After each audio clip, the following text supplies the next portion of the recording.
Assalamualaikum warahmatullahi wabarakatuh. Perkenalkan, nama saya Siska Yudita dengan NIM 220321156. Saya membuat video ini untuk memenuhi tugas pendidikan agama Islam mengenai kultum singkat mengenai Al-Quran. Kultum saya yang berjudul Keutamaan Membaca Al-Quran dan Ganjaran yang Didapat. Alhamdulillah, bersyukur kepada Allah Subhanahu wa Ta'ala. Allah masih memberikan kesempatan kepada kita semuanya untuk senantiasa memakmurkan bulan Ramadan dengan berbagai macam bentuk ibadah. Di antara ibadah tersebut adalah dengan memperbanyak membaca Al-Quran. Dan Allah Subhanahu wa Ta'ala menurunkan Al-Quran adalah sebagai petunjuk bagi manusia, dan petunjuk tersebut akan bisa kita dapatkan dengan kita memperbanyak membaca, memahami, mempelajari Al-Quran, dan kemudian mengamalkannya. Di bulan Ramadan, Rasulullah SAW memberikan contoh kepada kita semuanya dan memerintahkan kepada kita semuanya untuk memperbanyak membaca Al-Quran. Oleh karenanya, kita bisa melihat di banyak hadis Nabi SAW menganjurkan kepada kita semuanya untuk membaca Al-Quran.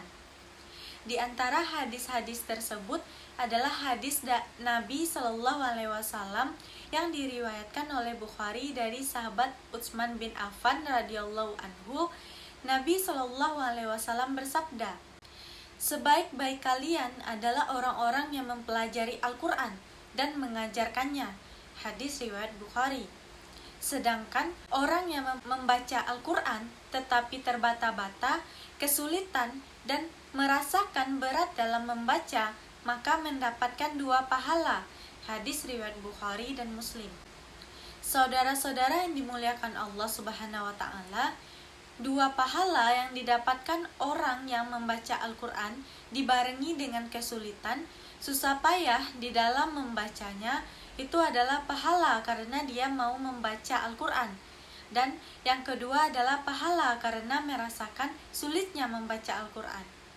Akan tetapi, kita lihat di sini bahwa Nabi SAW memberikan penghargaan kepada orang yang mau membaca Al-Quran, walaupun merasa berat, merasa sulit ketika membaca Al-Quran.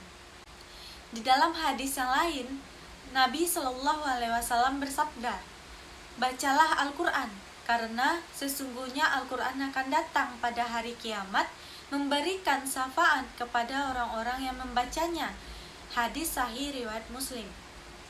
Saudara-saudara yang dimuliakan Allah Subhanahu wa Ta'ala, hadis ini menjelaskan kepada kita bahwa Al-Quran adalah mukjizat yang besar dan pada hari kiamat akan memberikan syafaat, akan mendoakan kepada orang-orang yang mencintainya, orang-orang yang membacanya, mempelajarinya, mengamalkannya, akan dimintakan ampunan kepada Allah Subhanahu wa Ta'ala, akan didoakan untuk naik derajatnya di sisi Allah Subhanahu wa Ta'ala. Maka sungguh ini adalah kemuliaan yang besar atas orang-orang yang membaca Al-Quran. Sekian penyampaian kultum singkat dari saya akhiri dengan Assalamualaikum warahmatullahi wabarakatuh.